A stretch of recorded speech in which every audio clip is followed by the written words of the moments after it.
Ajo jetonte mes mureve të ftohtë dhe buzëqeshjeve të shtirura, ku gjithçka dukej e përsosur nga jashtë. Por mjaftoi një vështrim i vëmendshëm për të kuptuar se diçka aty ishte më e kalbur se heshtja e shtëpisë. Sekretet filluan të zbuloheshin pas dyrëve të mbyllura dhe të qeshurave të stërvitura. Tani, e vërteta që askush nuk donte ta dëgjonte, kërcënon të shkatërrojë gjithçka, përfshirë edhe atë që guxoi ta zbulonte. Nëse kjo histori ju interesoi, mos harroni të abonoheni në kanal dhe na tregoni nga cili qytet po na ndiqni. Tani, le të vazhdojmë. Mëngjesi zbarte ngadalë mbi Tiranë, duke sjellë me vete zhurmën karakteristike të qytetit që kurrë nuk fle plotësisht. Në lagjen e bllokut, mes pemëve të larta dhe mureve të mirëmbajtura, ngrihej një vilë që dukej sikur kishte dalë nga një revistë arkitekture. Gjithçka aty merrte frymë rregull, elegancë dhe sukses. Dritaret e mëdha pasqyronin dritën e artë të agimit, kopshtet shfaqnin lule të rreshtuara në mënyrë perfekte dhe porta elektronike funksiononte me saktësinë e diçkaje të instaluar së fundmi. Brenda asaj shtëpie, zonja Antnia zgjoi para të gjithëve, siç kishte bërë gjithmonë gjatë gjithë jetës së saj. Në moshën 73 vjeçare, ajo mbante mbi supe lehtësinë e dikujt që ka jetuar shumë, por edhe peshën e dikujt që ishte lënë pas pa e kuptuar se kur kishte filluar gjithçka. Hapat e saj ishin të ngadaltë, të matur, të kujdesshëm. Jo për shkak të brishësisë së trupit, por nga maturia e dikujt që kishte mësuar të mos bënte zhurmë, të mos shqetësonte, të mos zinte shumë hapësirë. Ajo zbriste shkallët e gjera duke u mbajtur fort pas parmakut prej druri fisnik, duke ndjerë nën këmbët e zbathura ftohtësinë e mermerit të importuar. Gjithçka në atë shtëpi ishte e importuar, e shtrenjtë, pa të meta. Gjithçka, përveç dashurisë. Ajo, nëse ekzistonte, ishte importuar nga një kohë e largët, kur djali i saj Artani ende e shikonte në sy dhe e pyeste si e kishte kaluar ditën. Artani. Djali i saj i vetëm. Djali që ajo e rriti e vetme pasi burri i saj u nda nga jeta shumë herët, duke marrë me vete planet që kishin bërë bashkë. Ajo punoi, kurseu, hoqi dorë, ëndërroi për të dy. E pa Artanin të rritej, të studionte, të korte suksese. Dhe tani ai ishte një biznesmen i respektuar, pronar i një kompanie ndërtimi që ngrinte pallate në të gjithë qytetin, një njeri që shfaqej në revistat e biznesit, që jepte leksione për leadershipin, që ftohej në darka të rëndësishme. Por ky njeri i suksesshëm nuk kishte më kohë të ulej pranë SM-s dhe thjesht të bisedonte. Mbledhjet ishin urgjente, kontratat nuk mund të prisnin, angazhimet shtoheshin. Dhe zonja Antnia e kuptonte. Ose të paktën përpiqej ta kuptonte. Në fund të fundit, për këtë kishte punuar kaq shumë, apo jo? Që ai të arrinte aty ku ishte. Në kuzhinën e gjerë, ajo përgatiti kafen e saj siç i pëlqente, të thjeshtë, pa shumë teka.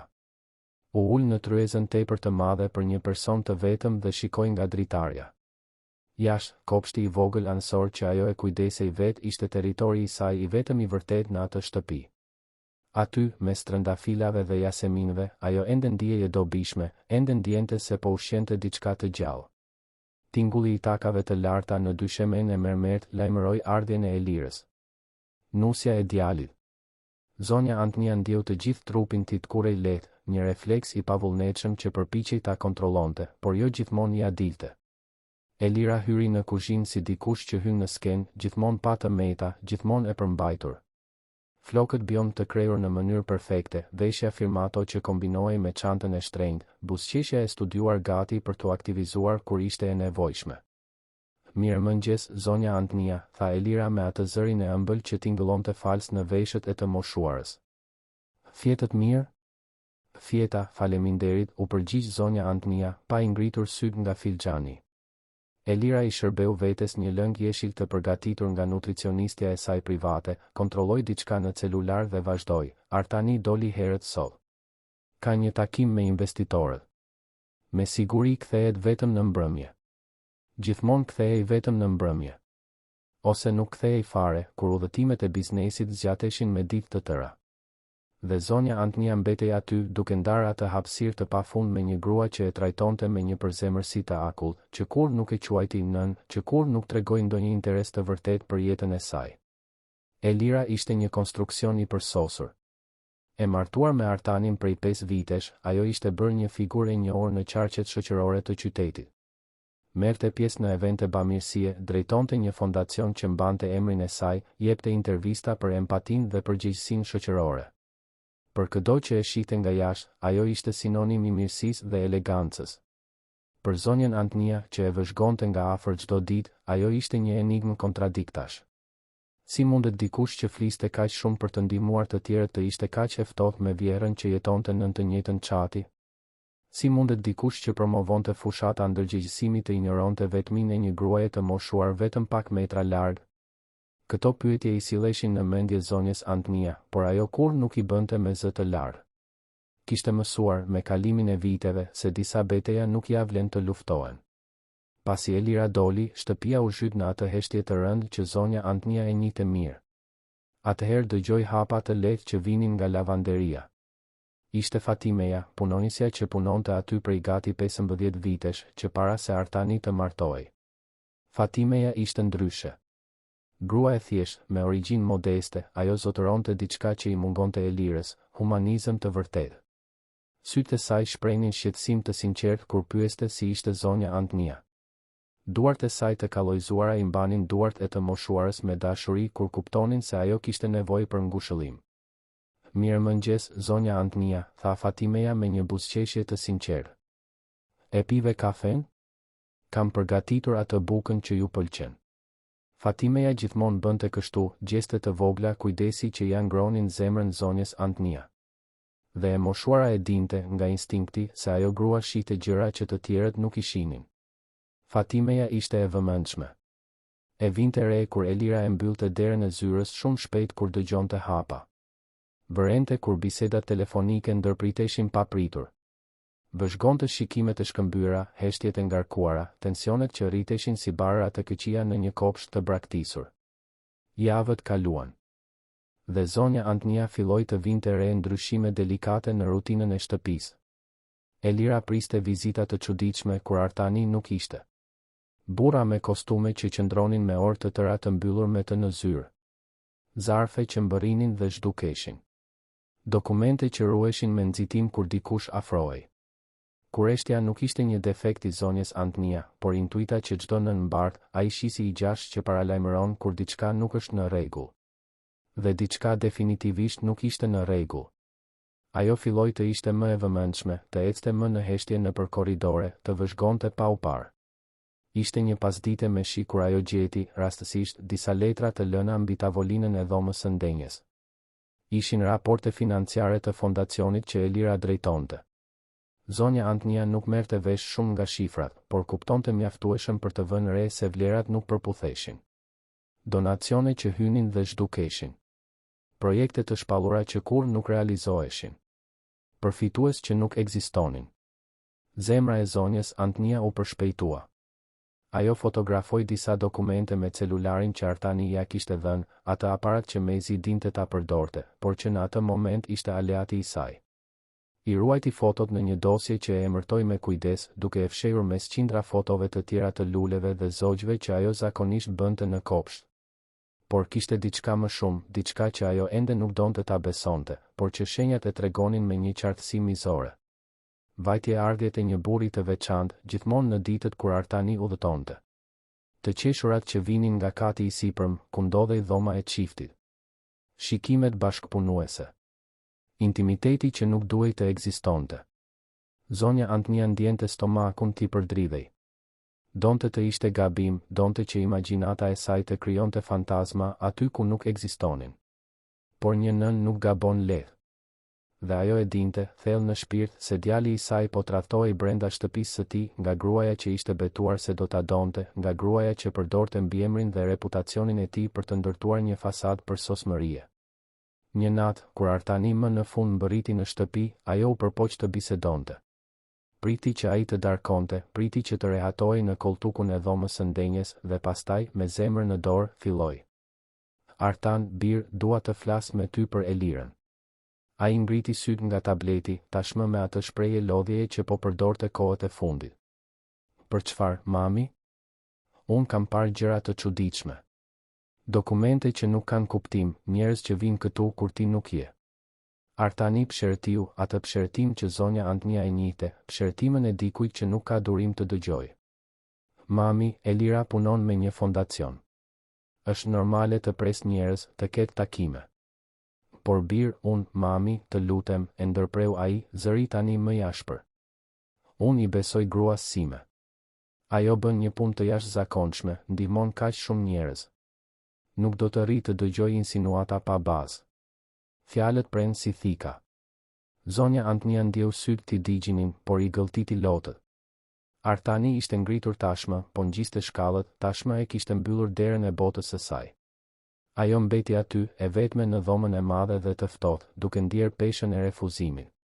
U përpoq të paralajmëronte, u përpoq të mbronte dhe u injorua. Si shumë herë të tjera në jetë, zëri i saj nuk kishte peshë të mjaftueshme për t'u dëgjuar. Atë natë, zonja Antnia mezi arriti të flinte.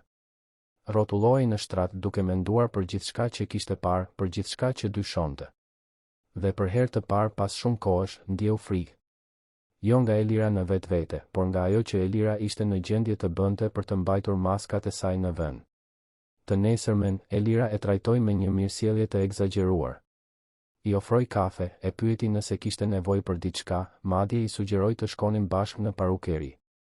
Zonja Antnia e vuri re ndryshimin, tensionin e maskuar si kujdes. Elira e dinte. E dinte që ishte zbuluar, e dinte që Vjera kishte tentuar të fliste me Artanin, e dinte që duhej të vepronte. Dhe zonja Antnia, duke parë në sytë e qartë dhe boshtë të Elirës, ndjeu një të dridhur t'i përshkonte shtyllën kurrizore. Ajo grua nuk do t'i linte gjërat ashtu siç ishin. Ajo grua do të bënte diçka. Pyetja ishte, çfarë? Ditët në vijim u shënuan nga një qetësi artificiale. Elira vazhdonte projektet e saj, takimet e saj, daljet e saj publike. Artani vazhdonte i zhytur në punë. Dhe zonja Antnia vazhdonte të vëzhgonte, duke shënuar në mendje çdo detaj, çdo mospërputhje, çdo shenjë se diçka shumë e gabuar ishte gati të ndodhte. Rutina e shtëpisë vazhdonte si një teatër i mirë stërvitur. Çdo mëngjes, të njëjtat skena përsëriteshin me saktësi mekanike. Elira zbriste për kafe tashmë e rregulluar për ditën, me atë pamjen e dikujt që e ka jetën nën kontroll. Kontrollonte agjendën në celular, bënte disa telefonata me ekipin e fondacionit, organizonte evente dhe fushata. Nga jashtë, dukej një grua e përkushtuar, e zënë me kauza fisnike. Por zonja Antnia tashmë i njihte prapa skenat e asaj shfaqjeje. Një pasdite, ndërsa shtirej sikur po lexonte një revistë në dhomën e ndenjes, zonja Antnia dëgjoi fragmente të një bisede telefonike të Elirës. Nusja ishte në zyrë, por dera kishte mbetur pak e hapur. Mos u shqetëso, gjithçka është nën kontroll, thoshte Elira me atë zërin e ëmbël dhe të kontrolluar. Dokumentet janë ruajtur në një vend të sigurt. Askush nuk do të ketë akses. Dhe sa për atë çështjen tjetër, tashmë kam gjetur një zgjidhje. Zonja Antnia ndjeu gjakun t'i ngri. Çfarë zgjidhjeje? Çfarë çështjeje? Fjalët i mbetën duke i bërë jehon në mendje, të ngarkuara me kuptime të errëta. Ajo e dinte se ishte në rrezik, por ende nuk e imagjinonte shkallën e ftohtësisë së Elirës. Atë natë, gjatë darkës, Artani më në fund ishte në shtëpi.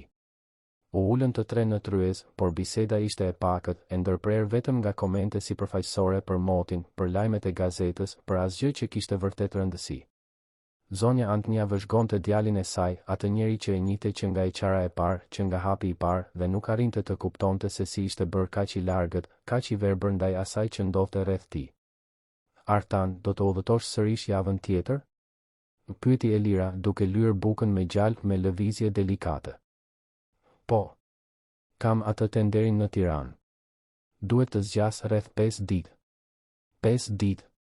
Zonja Antnia pa shkëlqimin e shpejt në sytë e Elirës. 5 ditë pa Artanin në shtëpi. 5 ditë ku çdo gjë mund të ndodhte. Fatimeja, gjithmonë e vëmendshme, e vuri re ndryshimin. Në klimën e shtëpisë. Ajo e njihte zonjën Antnia prej vitesh të mjaftueshme për të kuptuar kur diçka e shqetësonte.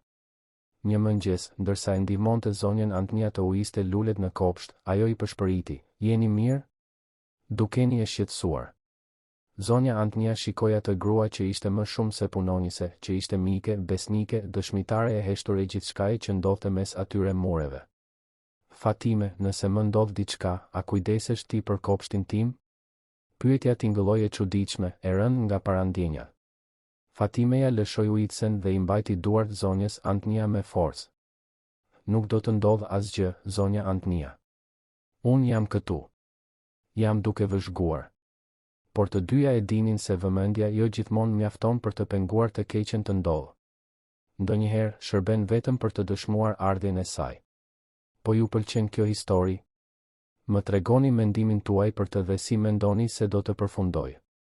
Java pasardhëse solli me vete një tension që dukej se mbushte çdo cep të shtëpisë. Artani udhëtoi të hënën herët duke mbajtur valixhen e tij të ekzekutivit dhe premtimet se do të kthehej shpejt. Puth Elirën në derë, I bëri me dorë pa shumë vëmendje së ëmës që vëzhgonte nga dritarja dhe hyri në makinën që do ta çonte në aeroport. Zonja Antnia pa portën të mbyllej dhe ndiu një shtrëngim në gjoks, sikur një derë e padukshme të ishte mbyllur gjithashtu mes saj dhe çdo mundësi e mbrojtjeje. Elira ndryshoi në çastin kur makina e Artanit u zhduk në cep të rrugës. Maska e gruas së përkushtuar rëshiti pak, duke zbuluar poshtë saj një shprehje që zonja Antnia nuk e kishte parë kur kaq qartë, ftohtësi e llogaritur, vendosmëri e rrezikshme. Nusja hyri në shtëpi pa kthyer kokën pas, tashmë duke shkruar diçka në celular, tashmë duke bërë telefonata, tashmë duke vënë në lëvizje ingranazhe që zonja Antnia nuk arrinte ende t'i kuptonte plotësisht. Gjatë 2 ditëve të para, rutina vazhdoi pothuajse normale. Elira dilte herët për takimet e fondacionit, kthehej pas dite, mbyllej në zyrë. Fatimeja bënte punën e saj me vëmendje të dyfisht, duke vigjiluar pa u dukur se vigjilonte, e pranishme pa qenë ndërhyrëse.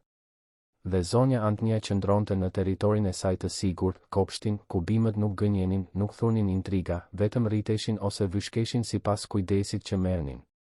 Ishte e mërkura kur gjithçka filloi të ndryshonte në mënyrë më konkrete. Zonja Antnia ishte në dhomën e ndenjes kur dëgjoi zilen të binte. Fatimeja hapi derën dhe pak më vonë u shfaq një burr që ajo nuk e kishte parë kur më parë. I gjatë, I dobët, me sy të shqetësuar që nuk pushonin së lëvizuri, duke analizuar gjithçka përreth. Veshur me një kostum të lirë, kishte duar që I dridheshin lehtë kur Elira e përshëndeti në hyrje. Të dy u ngjitën në zyrë dhe mbyllën derën. Zonja Antnia, e shtyr nga intuita që tani bërtiste alarme në kokën e saj, u afrua në heshtje. Nuk arrinte të dëgjonte fjalët, por kapi tonin. Elira e prerë, komanduese, burri hezitues, pyetës. Pati një moment kur zëri I tij u ngrit, por kjo është shumë e rrezikshme, Elira. Nëse diçka shkon keq, asgjë nuk do të shkojë keq, zëri I saj preu si një te. Ti thjesht duhet të bësh saktësisht atë që të them unë. Dhe do të shpërblehesh mirë, mos u shqetëso. Zonja Antnia u largua me shpejtësi kur dëgjoi hapa që I afroheshin derës. U shtir sikur thjesht po kalonte nëpër korridor, por zemra I rrite pa pushim. Ajo e dinte tani, me siguri absolute, se Elira po planifikonte diçka. Dhe se kjo diçka përfshinte njerëz të tjerë, përfshinte rreziqe, përfshinte sekrete që duheshin ruajtur me çdo kusht. Burri doli nga shtëpia gjysmë ore më vonë, me një zarf të trashë nën sqetull. Elira e shoqëroi deri te dera me atë buzëqeshjen që nuk I arrinte në sy, atë buzëqeshjen që zonja Antnia kishte mësuar ta frikësoj. Atë natë, Fatimeja qëndroi deri vonë, duke përfunduar punët që normalisht do t'i linte për të nesërmen. Kur më në fund mbetën vetëm në kuzhinë, ajo ju afrua zonjës Antnia. E pata atë burrin që erdhi sot? Pyeti me zë të ulët. E pash. Nuk e kisha parë kur më parë. As unë. Dhe nuk më pëlqeu. Fatimeja fshinte duart në përparse, nervoze. Zonja Antnia, kam një parandjenje të keqe. Shumë të keqe. Edhe unë, Fatime. Edhe unë. 2 gratë u pan në sy, duke ndarë atë frikë që ende nuk kishte emër, por që tashmë kishte formë dhe peshë. Fatimeja I mbajti duart zonjës Antnia me forcë. Nëse keni nevojë për mua, më telefononi. Në çdo orë. Unë banoj aty afër, mund të vi shpejt. Zonja Antnia e falenderoi me sy të përlotur. Të kishe dikë që kujdesej vërtet ishte më shumë se ç'kishte pasur prej shumë kohësh. Të njëjtën, Elira njoftoi gjatë mëngjesit, me një lehtësi të studiuar tepër për të qenë e natyrshme. Zonja Antnia, mendova se mund të dilnim sot. Të bënim një shëtitje, të merrnim pak ajër të pastër. Ju rrini kaq shumë kohë në shtëpi. Propozimi e kapi zonjën Antnia të papërgatitur. Elira kur, në 5 vite bashkëjetesë, nuk I kishte sugjeruar të bënin diçka bashkë. Kur nuk kishte treguar interes të kalonte kohë me të, ta njihte më mirë, të ndërtonte ndonjë lloj lidhjeje përtej minimumit të nevojshëm për të ruajtur aparencat. Nuk e di, Elira. Jam pak e lodhur sot. Oh, do t'ju bëj mirë. Vetëm një shëtitje e shkurtër. Ka një vend që dua t'ju tregoj. Mendoj se do t'ju pëlqej. Kishte diçka në zërin e Elirës, një këmbëngulje delikate, një presion I maskuar si mirësjellje.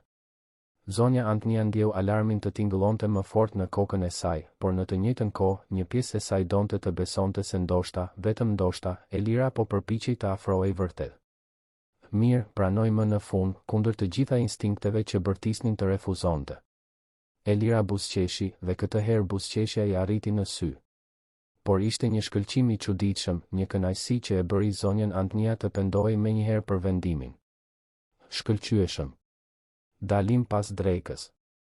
Fatimeja, që e kishte dëgjuar bisedën nga kuzhina, u shfaq me një shprehje të shqetësuar. Do të dilni me zonjën Elira? Po. Do të më tregoj një vend. Fatimeja nuk tha asgjë, por sytë e saj thoshin gjithçka. Kujdes. Kini kujdes. Orët deri në drekë kaluan ngadalë. Zonja Antnia u përpoq të merrej me kopshtin, por duart I dridheshin kur mbante ujitsen. U përpoq të lexonte, por fjalët kërcenin në faqe pa kuptim. U përpoq të lutej dhe zbuloi se kishte kaq shumë frikë brenda saj sa lutjet dilnin të ngatëruara, pa rregull, pa qartësi. Elira, nga ana tjetër, ishte në telefon pothuajse gjallë. Gjithkohës. Biseda të shkurtra, objektive, me ton të ulët. Duke konfirmuar diçka. Duke organizuar diçka.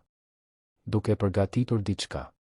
Kur më në fund erdhi koha për të dalë, Elira zbriti e veshur në mënyrë më të përditshme, por ende pa të meta. Gjinse firmato, bluzë mëndafshi, syze dielli të shtrenjta. Zonja Antnia veshi rrobat e saj më të rehatshme dhe zbriti duke mbajtur fort çantën kur ruante celularin. Makina ishte tashmë në garazh duke pritur. Nuk ishte makina e Elirës, ajo kabriolet e kuqe që ajo adhuronte ta shfaqte.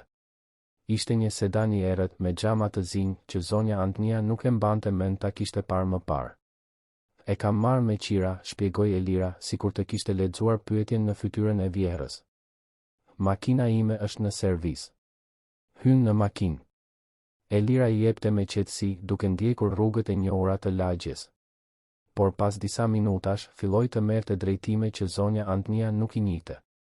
U larguan nga zona e bllokut, kaluan nëpër bulevarde me trafik dhe hyn në lagje gjithnjë e më të panjohura. Për ku po shkojmë? Pyeti zonja Antnia, duke u përpjekur ta mbante zërin të qëndrueshëm. Është surprizë, u përgjigj Elira, pa I hequr syt nga rruga. Peizazhi po ndryshonte. Pallatet e larta u alinin vendin ndërtimeve më të ulta, më të vjetra. Rrugët e gjera shndërroheshin në rrugica të ngushta. Zhurma e qytetit të madh mbetej, por tani ishte ndryshe, më e ashpër, më pak e lëmuar. Zonja Antnia ndjente zemrën t'i rrite fort. Mori celularin fshehur azi, duke menduar t'i telefononte Fatimes, por vuri re se nuk kishte sinjal. Apo mos Elira kishte fikur diçka në makinë? Teknologjia ishte një territori huaj për të, dhe në atë moment padituria e saj e bënte të ndihej edhe më e pambrojtur. Jemi larguar shumë, nuk mendon? Provoj sërish, zëri tani më I dobët. Gati arritëm. Edhe 15 minuta rrugë, gjithnjë e më larg qendrës, gjithnjë e më afër zonave që zonja Antnia I njihte vetëm nga lajmet. Vende të harruara, vende ku qyteti mbaronte dhe fillonte braktisja. Më në fund, Elira e ndaloi makinën përballë një porte të ndryshkur. Pas saj, një teren bosh I mbuluar me mbeturina, ndërtime të papërfunduara, plera të grumbulluara. Era ishte e rëndë, një përzierje dekompozimi dhe pluhuri. Këtu jemi, njoftoi Elira, duke fikur motorin. Këtu ku? Zonja Antnia shikonte përreth, frika tani e shndërruar në panik të pastër. Këtu të solli kureshtja jote, zonja Antnia. Elira hoqi syzet e diellit dhe sytë e saj ishin të ftohtë, bosh nga çdo humanizëm. Nuk duhej të ishe përzier në gjëra që nuk të takojnë. Para se zonja Antnia të mund të reagonte, dera e makinës u hap. Ishte burri me kostumin e lirë, ai që kishte vizituar shtëpinë. Ai e kapi krahun e zonjës Antonia me forcë, duke e tërhequr jashtë. Elira, për hir të Zotit, çfarë po bën? Zonja Antonia u përpoq të lirohej, por 73 vitet e saj nuk ishin të barabarta me forcën e atij burri. Atë që duhet të bëj për të mbrojtur jetën time, reputacionin tim, gjithçka që kam ndërtuar. Ti kërcënove gjithë këtë me ndërhyrjen tënde. Tani do të rish këtu, urth e butë, dhe do të mendosh më mirë për rreziqet e të qenit e bezdishme. Burri e tërhoqi zvarr zonjën Antonia brenda terrenit. Ajo u pengua në gur, në mbetje ndërtimi, duke ndjer lëkurën e gjunjëve t'i gërvishtej kur ra. Ai e ngriti pa delikatesë, duke e shtyr brenda një strukture pa çati, vetëm muret ullash pa suvatuar që formonin një katror bosh. Aty, ja lidhi duart me një litar të ashpër që ja priste lëkurën. Ja lidhi këmbët. E la të ulur në tokën e ftohtë, të rrethuar nga plehra dhe rënoja. Elira u shfaq në hyrje të strukturës, duke e parë nga lart. Kur të kthehet Artani, do t'i them se dole të vizitoje një shoqe dhe nuk u ktheve. Do të kërkojmë, sigurisht. Do të dëshpërohemi. Dhe kur më në fund të gjejnë, nëse të gjejnë, do të jesh kaq e hutuar, kaq e dobësuar, sa askush nuk do t'i besoj historitë e tua për mua. Nuk do t'ja dalësh, pëshpëriti zonja Antonia, zëri i thyer por ende rezistent. E vërteta del gjithmonë në shesh. Elira qeshi, një tingull pa gëzim. E vërteta del në shesh vetëm kur dikush do ta dëgjoj. Dhe djali yt, zonja Antonia, ai nuk do të dëgjoj asgjë që dëmton imazhin e përsosur që ka për mua. Ajo u kthye për të ikur, por ndaloi duke kthyer kokën pas për herë të fundit. Dhe mos harxho energji duke bërtitur. Askush nuk vjen këtu. Ky terren është i braktisur prej vitesh. Dhe me kaq, u larguan. Zonja Antonia dëgjoi motorin e makinës të ndizej, dëgjoi zhurmën të largohej, derisa mbeti vetëm heshtja e rëndë e atij vendi të harruar. Ajo ishte vetëm. E lidhur. E braktisur. Në një vend ku askush nuk do ta kërkonte. Lotët erdhen, të nxehtë dhe të pakontrollueshëm. Por bashkë me ta, erdhi edhe diçka më e fortë, vendosmëria. Zonja Antonia kishte mbijetuar shumë gjëra në jetë për t'u dorëzuar tani. Kishte rritur një djalë e vetme, kishte përballuar varfërinë, kishte kapërcyer humbje dhe zhgënjime. Nuk do të ishte ajo grua e ftohtë dhe llogaritare që do ta mposhte. Filloi të punonte me litarët duke u përpjekur t'i lironte.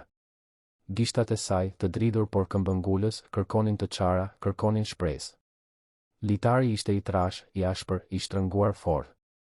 Çdo lëvizje e lëndonte, por ajo nuk ndalonte. Minutat u shndërruan në orë dhe drita e ditës po zvogëlohej. Vendi mbante erë braktisjeje. Mure për gjysmë tregonin histori projektesh që kishin filluar dhe nuk kishin mbaruar kurrë. Shufra hekuri të ndryshkura tregonin drejt qiellit. Dhe zonja Antonia, në mes të gjithë asaj, luftonte kundër litarëve, kundër frikës. Ndërkohë, në vilën e bllokut, Fatimeja përfundonte punët e saj me zemër të shtrënguar. Ishte ora 6 e mbrëmjes dhe zonja Antonia nuk ishte kthyer. Elira kishte mbërritur vetëm rreth orës 3, duke hyrë me nxitim, duke shkuar direkt në dhomë. Kur Fatimeja e pyeti për vjerën, përgjigja erdhi e shpejtë, e ftohtë. Ajo deshi të qëndronte më gjatë duke shëtitur. Do të kthehet më vonë. Por diçka nuk shkonte. Fatimeja e njihte zonjën Antonia shumë mirë. Ajo nuk do të qëndronte jashtë shtëpisë deri vonë, jo pa lajmëruar. Dhe kishte diçka në mënyrën e Elirës, një tension i maskuar si indiferencë që bënte alarmet të tingëllonin. Në orën 7 të mbrëmjes, Fatimeja vendosi të vepronte. U ngjit në dhomën e Elirës dhe trokiti në derë. Më falni që ju shqetësoj, zonja Elira, por jam e shqetësuar për zonjën Antonia. Ajo nuk ka zakon të qëndrojë jashtë deri në këtë orë. Elira. E hapi derën vetëm pak. Ta thash, Fatime. Ajo deshi të shëtiste më shumë. Me siguri ka takuar ndonjë shoqe. Ti e di si janë të moshuarit. Por ajo nuk më tha asgjë. Dhe celulari i saj është i fikur. Me siguri i ka rënë bateria. Kur të kthehet, të lajmëroj. Dera u mbyll. Fatimeja nuk ishte e bindur. U kthye në kuzhinë dhe mori celularin e saj. Telefonoi numrin e zonjës Antonia. Kuti postare. Nata po arrinte ngadalë, duke sjellë me vete hije më të errëta dhe temperatura më të ftohta. Në terrenin e braktisur, zonja Antnia më në fund arriti t'i lironte pak litarët. Duart i dhimbnin, i rridhnin gjak në disa pika, por ajo ndjente një përparim të vogël. Nëse arrinte t'i lëvizte gishtat në një mënyrë të caktuar, ndoshta, vetëm ndoshta, do të arrinte të lirohej. Zhurma e qytetit vinte e largët, e mbytur. Borit, zërat, jeta që ndodhte larg andej. Kaq afër dhe në të njëjtën kohë kaq larg. Ajo mendoi për Artanin, duke imagjinuar se ku do të ishte në atë moment. Me siguri në ndonjë darkë biznesi, duke diskutuar kontrata, duke mbyllur marrëveshje, pa pasur idenë më të vogël se çfarë po ndodhte me nënën e tij. Mendoi gjithashtu se si kishte arritur në atë pikë. Në cilin moment kishte pushuar së pasuri kaq shumë rëndësi? Kur ishte bërë thjesht një barë, një bezdi, diçka që duhej hequr qafe? Pyetjet ishin mizore, por ajo i përballonte me guximin e dikujt që nuk kishte më asgjë për të humbur. Nata ra plotësisht. Yjet u shfaqen në copën e qiellit të dukshëm. Zonja Antnia i shikoi, duke kujtuar kohën kur Artani ishte fëmijë. Dhe atëherë, ajo arriti të lironte njërën dorë. Litari lëshoi mjaftueshëm. Gishtat ishin të mpirë, të plagosur, por të lirë. Zgjidhi dorën tjetër dhe pastaj këmbët. Kur u ngrit në këmbë, duke u lëkundur por e lirë, ndjeu një val lehtësimi. Duhej të dilte nga aty. Duhej të gjente ndihmë. Duhej të kthehej dhe të tregonte se kush ishte Elira në të vërtetë. Eci drejt portës. Këmbët i kishte të dobëta, i gjithë trupi i dhimbte, por ajo vazhdonte.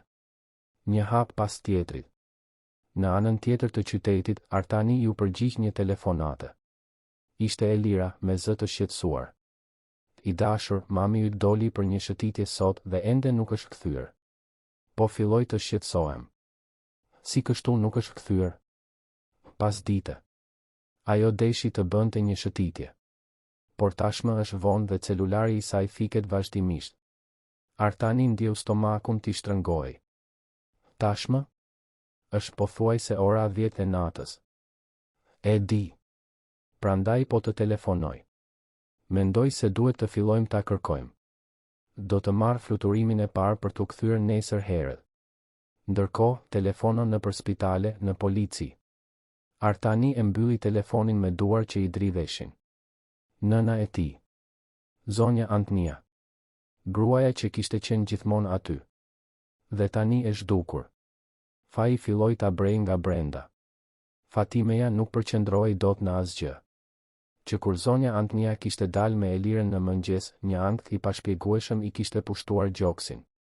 U përpoq t'i telefononte në celular, por binte direkt në kutinë postare. E çuditshme. Zonja Antnia gjithmonë u përgjigjej telefonatave të saj. Gjithmonë. Pasditja kaloi dhe asnjë shenjë prej tyre. Elira mbërriti në shtëpi rreth orës 5 e vetme. Hyrje qetë, duke buzëqeshur, sikur të kishte kaluar një ditë normale. Fatimeja e takoi në dhomën e ndenjes. Zonja Elira, ku është zonja Antnia? Elira hoqi këpucët, pa u nxituar. Ajo vendosi të qëndronte pak më gjatë në projekt. Njohu një nga vullnetaret dhe mbetën duke biseduar. I ofrova ta merrja më vonë, por tha se preferonte të kthehej me taksi. E di si është ajo, e pavarur. Fatimeja ndjeu se diçka nuk përputhej. Zonja Antnia kur nuk do të qëndronte vetëm në një vend të panjohur. Kur nuk do të merrte një taksi pa lajmëruar. Jeni e sigurt? Elira e shikoi punonjësen me atë shprehjen që nuk pranonte pyetje. Po, Fatime. Pse pyet? Për asgjë. Thjesht nuk mu përgjigj në telefon. Me siguri i ka rënë bateria. E di si harron ta karikoj. Dhe me kaq, Elira u ngjit në dhomën e saj, duke e lënë Fatimen vetëm në dhomën e ndenjes, me një shtrëngim në gjoks që vetëm sa rritej. Kur Artani mbërriti nga zyra, ishte tashmë natë. U çuditën nga mungesa e sëmës në darkë, por Elira përsëriti të njëjtën histori. Artani e besoi. Pse të mos e besonte? Madje i telefonoi sëmës, por me që ishte i fikur, imagjinoi se ajo vërtet kishte harruar ta karikonte. Elira theksoi se vjera ishte e entuziazmuar, po njite njerëz të rinj, po merrte pjesë. Ai madje buzëqeshi duke menduar se më në fund e ama po dilte nga rutina e mbyllur. Por Fatimeja nuk hante dot. Nuk flinte dot. Qëndroi zgjuar gjithë natën duke parë portën duke pritur. Kur zbardhi dita dhe zonja Antnia nuk u shfaq, e dinte se duhej të vepronte. E kërkoi Artanin para se ai të nisej për në punë. Zoti Artan, dua të flas me ju. Tani, Fatime? Jam me vonesë. Bëhet fjalë për zonjën Antnia. Ajo nuk është kthyer. Artani rudhi vetullat. Si kështu nuk është kthyer? Elira tha se ajo mbeti në projekt dje. Pikërisht. Por nuk është kthyer deri tani. Dhe celulari i saj vazhdon të jetë i fikur. Diçka në tonin e Fatimes e bëri Artanin të ndalonte. Ai mori telefonin, i telefonoi Elirës, e cila ende flinte. E dashur, mami im nuk është kthyer ende? Nga ana tjetër, Elira u shtir si e habitur. Si kështu? Ajo tha se do të kthehej dje me taksi. E po, nuk është kthyer. E ke adresën e vendit? Pati një pauzë. Po, e kam. Do ta dërgoj tani. Por jam e shqetësuar, Artan. Mos vallë ka humbur? Artani ndjeu zemrën t'i rritë fort. Nëna e tij, e moshuar, e humbur diku në qytet. Mori çelësat e makinës. Po shkoj ta kërkoj. Dërgoje adresën. Elira dërgoi një adresë. Por nuk ishte ajo e depos së braktisur. Ishte e një qendre komunitare të ligjshme në kombinat, ku Ojqja vërtet kishte një projekt. Kur Artani mbërriti atje, askush nuk e kishte parë zonjën Antnia. Asnjë vullnetare nuk kishte biseduar me të. Askush nuk dinte asgjë. Artani i telefonoi Elirës i dëshpëruar. Askush këtu nuk e ka parë mamin tim. Si kështu? Ajo mbeti duke biseduar me koordinatoren. Nuk mbeti. Koordinatorja as nuk ishte këtu dje. Nga ana tjetër, Elira filloi të qante, një aktrim i përsosur. O Zot, Artan. Atëherë ku është? Unë e lash aty. E pash të hynte. Artani e mbylli telefonin duke u dridhur. Telefonoi policin, bëri një denoncim. Të moshuarit e zhdukur trajtoheshin me urgjencë. Filluan kërkimet. U kontrolluan kamerat e sigurisë. Por makina që kishte marrë zonjën Antnia nuk shfaqej në asnjë regjistrim. Sepse nuk ishte një makinë e familjes. Ishte një automjet i marrë me qira, me targa false, i drejtuar nga një njeri që dinte t'i fshinte gjurmën. Ndërkohë, zonja Antnia ishte e lidhur në një depo të ftohtë, prej gati 24 orësh pa ujë, pa ushqim. Trupi i dhimbte. Goja i ishte tharë. Por mendja ishte çuditërisht e kthjellët. Ajo e dinte se Elira e kishte lënë aty për t'u zhdukur. Ndoshta që të gjithë të mendonin se kishte ikur, ose ishte humbur, ose më keq. Por zonja Antnia nuk ishte e gatshme të dorëzohej. Jo ende. Me mundim, arriti t'i lironte pak litarët në kyçet e duarve. Duart i ishin enjtur, të lënduara, por ajo vazhdoi. Kaluan orë. Dhimbja ishte e padurueshme. Por zemërimi ishte më i madh. Zemërimi që ishte mashtruar, përdorur, hedhur tutje. Kur më në fund arriti të lironte njërën dorë, qau nga lehtësimi. Zgjidhi tjetrën, pastaj këmbët. U ngrit duke u lëkundur. Trupi protestonte, por vullneti ishte më i fortë. Kërkoi një dalje. Depoja kishte dritare të larta, dyrë të mbyllura. Por kishte një hapësirë anësore të mbuluar me dërasa të vjetra. Me një forcë që nuk e dinte se e kishte ende, filloi t'i shkulte dërasat. 1, 2, 3. Derisa drita e ditës pushtoi hapësirën e errët. Ajo doli, gati duke rënë, duke thithur ajër të pastër për herë të parë pas shumë orësh. Ishte në një vend të shkretë. Terene të zbrazta, ndërtime të papërfunduara, plehra kudo. Por në distancë, shihte lëvizje. Një rrugë. Njerëz. Filloi të ecte ngadalë duke u penguar. Çdo hap ishte një fitore. Kthyer në shtëpinë në blok, Fatimeja nuk duronte dot më të priste. Kërkoi Luanin, nipin e saj, dhe i tregoi gjithçka që dinte. Dyshimet, bisedat e çuditshme, zhdukja e celularit, dokumentet. Luani dëgjoi në heshtje, fytyra e tij duke u bërë gjithnjë e më serioze. Fatime, ti mendon se nëna ime i ka bërë diçka gjyshes? Nuk dua ta besoj, por... Luani mori telefonin, i telefonoi të atit. Babi, duhet të vish në shtëpi. Tani.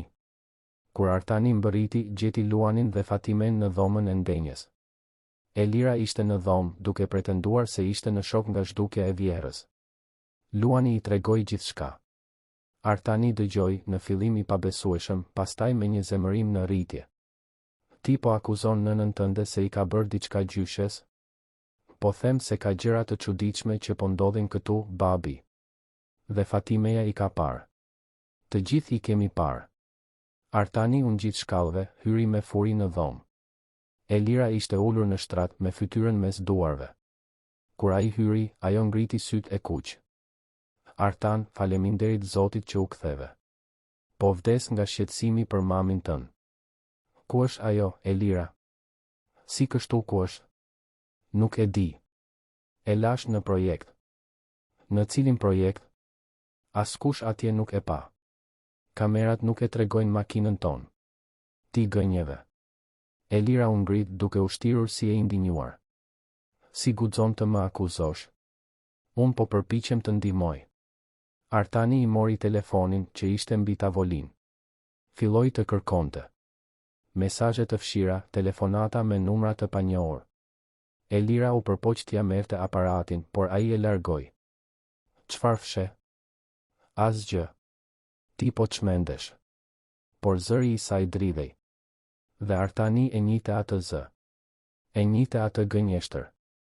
Në atë moment, ra telefoni i shtëpisë. Ishte policia. Kishin gjetur një grua të moshuar, të lënduar, të çorientuar në një qendër shëndetësore në Kombina. Ajo thoshte se quhej Antnia. Artani la gjithçka dhe vrapoi. Kur mbërriti në spital, gjeti të ëmën të shtrirë në një barel me fashon në kyçet e duarve, në fytyrë. Por gjallë. Gjallë. Ai u gjunjëzua pranë saj, duke qarë. Mami, çfarë ndodhi? Kush ta bëri këtë? Zonja Antnia e shikoi të birin me sy të lodhur, por të prerë. Gruaja jote, bir. Gruaja jote ta bëri këtë. Fjalët ranë si një bombë. Artani mbeti pa reaguar. Donte ta mohonte, donte të thoshte se ishte e pamundur. Por duke parë gjendjen e së ëmës, shenjat në trup, frikën në sy, e dinte se ishte e vërtetë. Gjithçka ishte e vërtetë. U thirr policia. Zonja Antnia dha dëshminë e saj. Tregoi për rrugën, depon, litarët, braktisjen.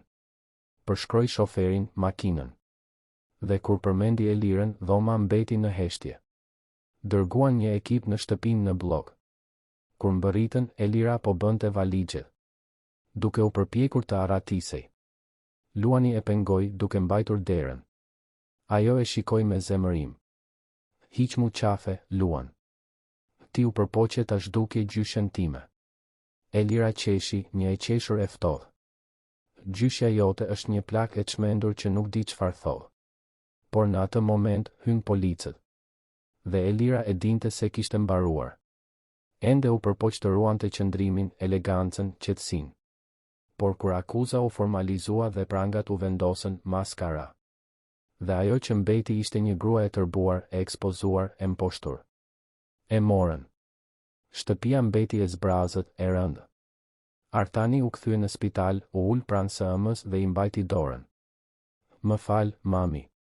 Më fal që nuk pash. Që nuk dëgjova. Që e lash këtë të ndodhte. Zonja Antnia ja shtrëngoi dorën të birit. Ti ishe i verbër, bir. Por tani po sheh. Dhe kjo është ajo që ka rëndësi. Në ditët në vijim, e vërteta doli plotësisht në shesh. Hetimet në dokumentet e Ojqis zbuluan përvetësime milionëshe. Kompani fantazmë, donacione fiktive, projekte inekzistente. Elira kishte ndërtuar një perandori gënjeshtrash.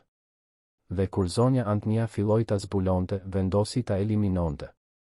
Fjalë për fjalë.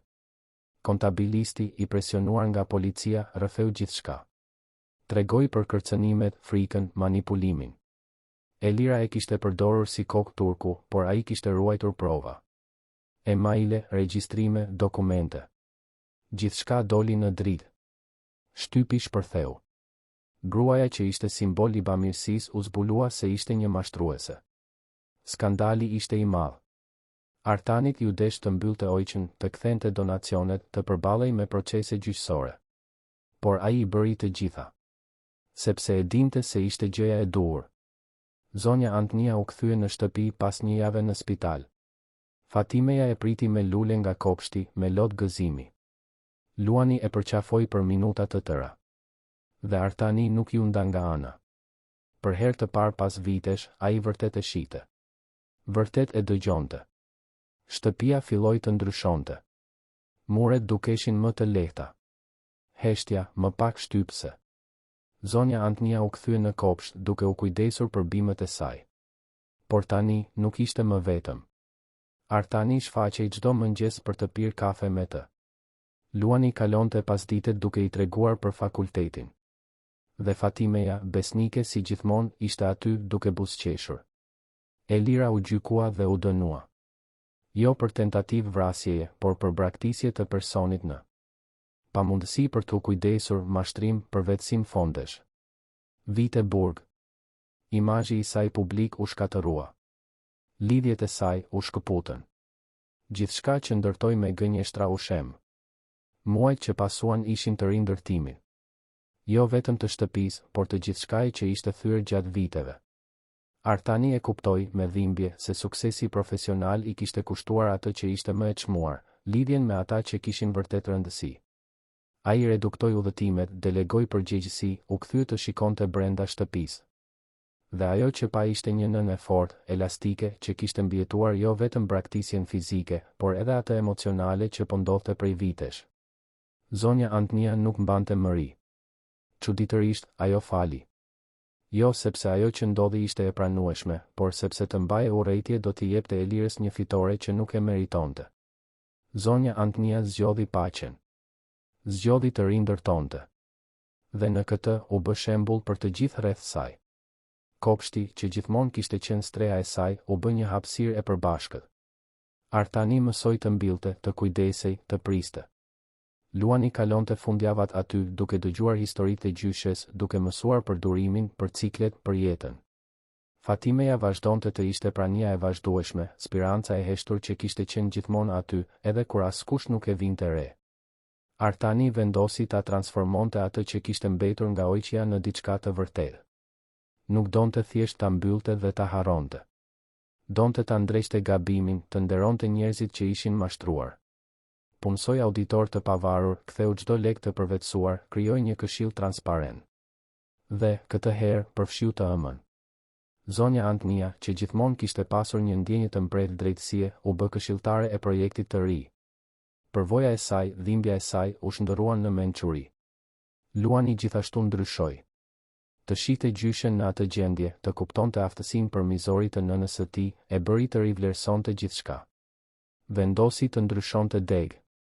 Doli nga administrata dhe hyri në punë sociale. Donte të punonte me njerëz të vërtet, të ndihmonte ata që kishin vërtet nevojë, jo të manipulonte shifra në tabela. Artani u habit në fillim, por pastaj e kuptoi. Dhe e mbështeti. Pati, sigurisht, sfida. Ekspozimi publik ishte brutal.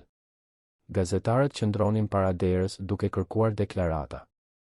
Fqinjet shikonin me një përzierje keqardhjeje dhe kureshtjeje.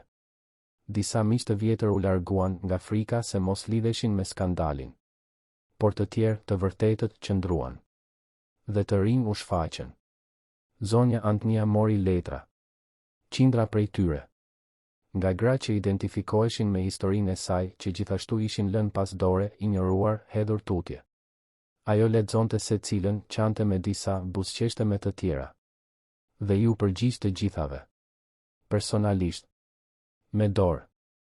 Çdo fjalë ishte një gjest solidariteti, njohjeje, force. Artani e perceptonte të ëmën ndryshe tani.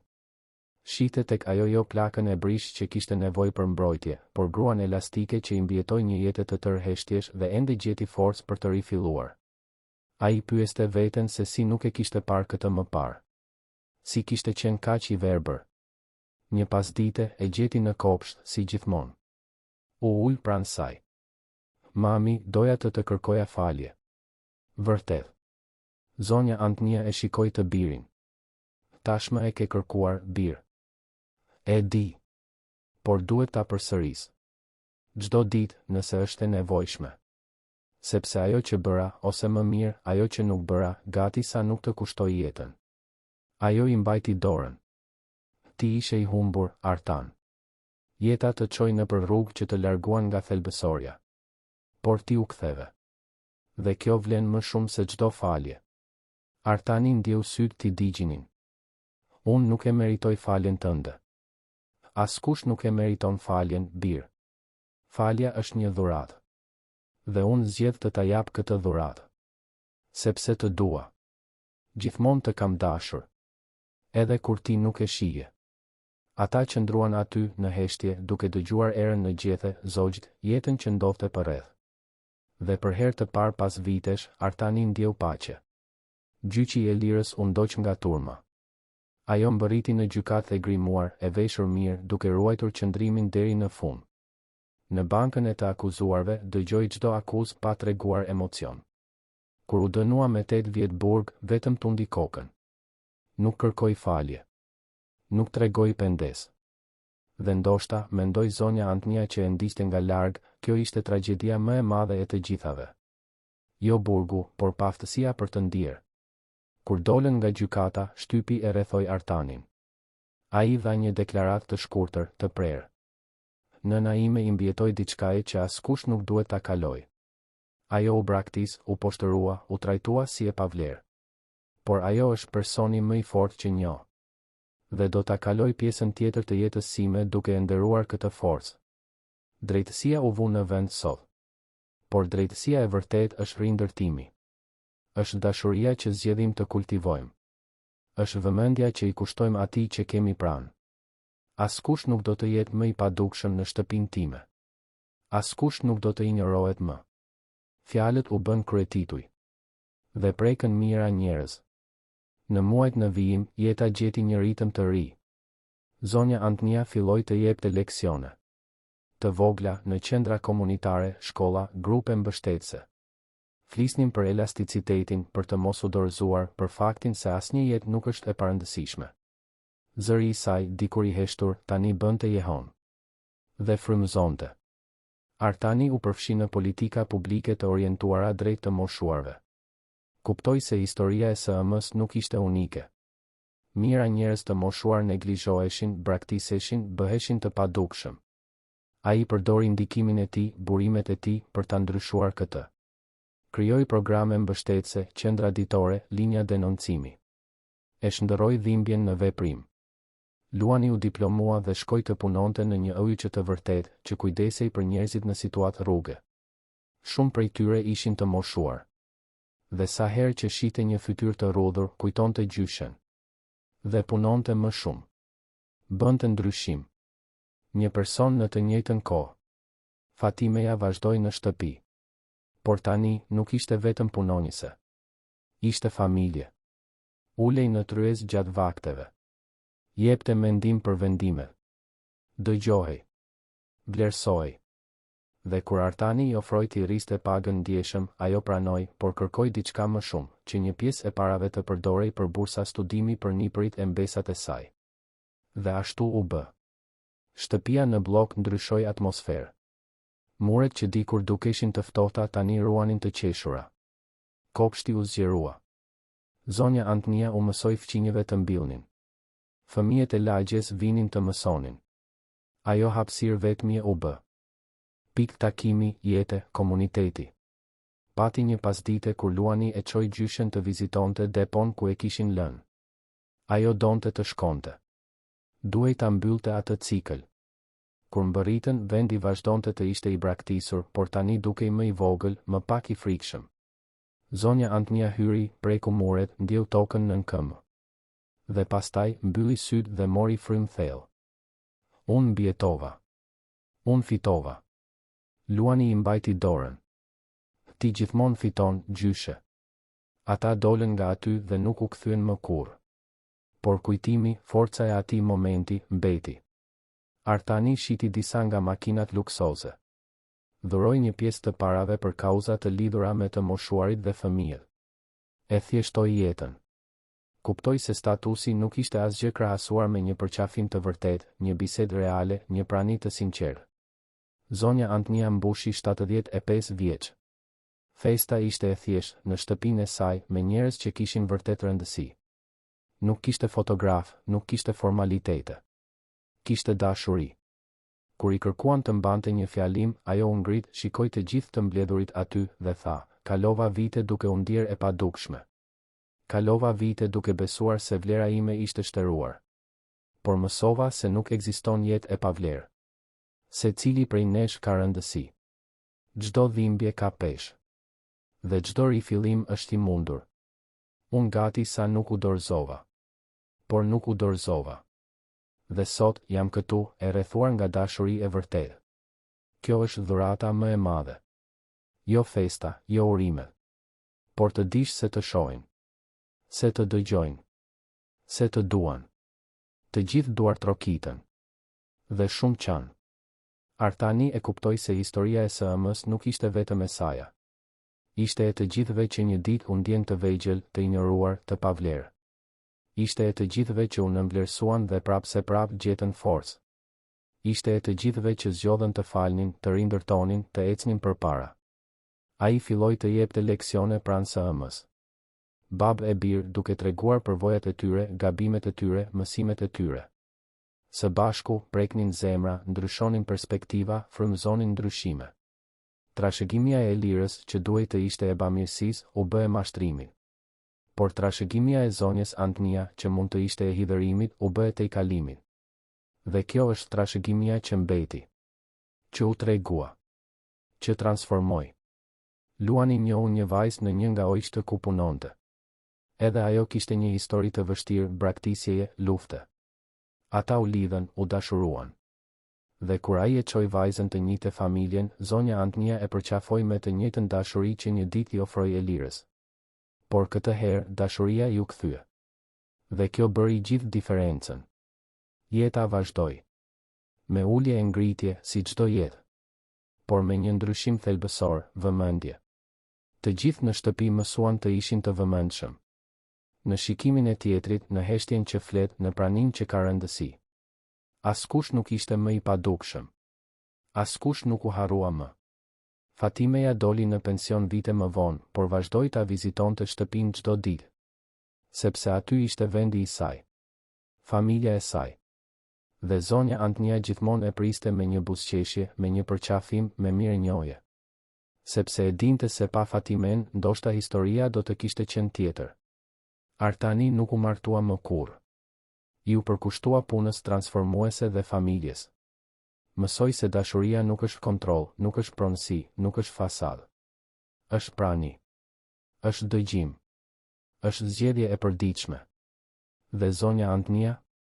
Ajo vazhdoi të mbilte. Vazhdoi të jetonte. Vazhdoi të ishte shembull.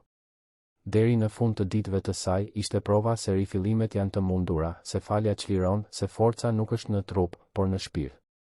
Kur ajo u nda nga jeta, vite më vonë, në paqe, e rrethuar nga ata që e donin, la një kopsht të lulëzuar, një familje të bashkuar dhe një mësim që nuk do të harrohej kurrë. Askush nuk është I pavlerë. Asnjë dhimbje nuk është tepër e vogël. Dhe dashuria, kur është e vërtetë, gjithmonë gjen një rrugë për t'u kthyer. Fundi I historisë. Të dashur dëgjues, shpresojmë që historia e zonjës Antnia dhe familjes së saj t'ju ketë prekur thellësisht zemrën. Nëse u emocionuat me këtë udhëtim tejkalimi, braktisjeje dhe rindërtimi, lini pëlqimin tuaj, abohuni në kanal dhe na tregoni në komente se çfarë ju la më shumë mbresa në këtë rrëfim. Çdo ditë, ne sjellim histori intensive si kjo, që zbulojnë anën më të thellë të shpirtit njerëzor, plagët që mbartim dhe forcën që na bën të ecim përpara. Ju presim në episodin e ardhshëm me një tjetër histori që do të luajë me emocionet tuaja dhe do t'ju bëjë të reflektoni për jetën, dashurinë dhe lidhjet që na bashkojnë.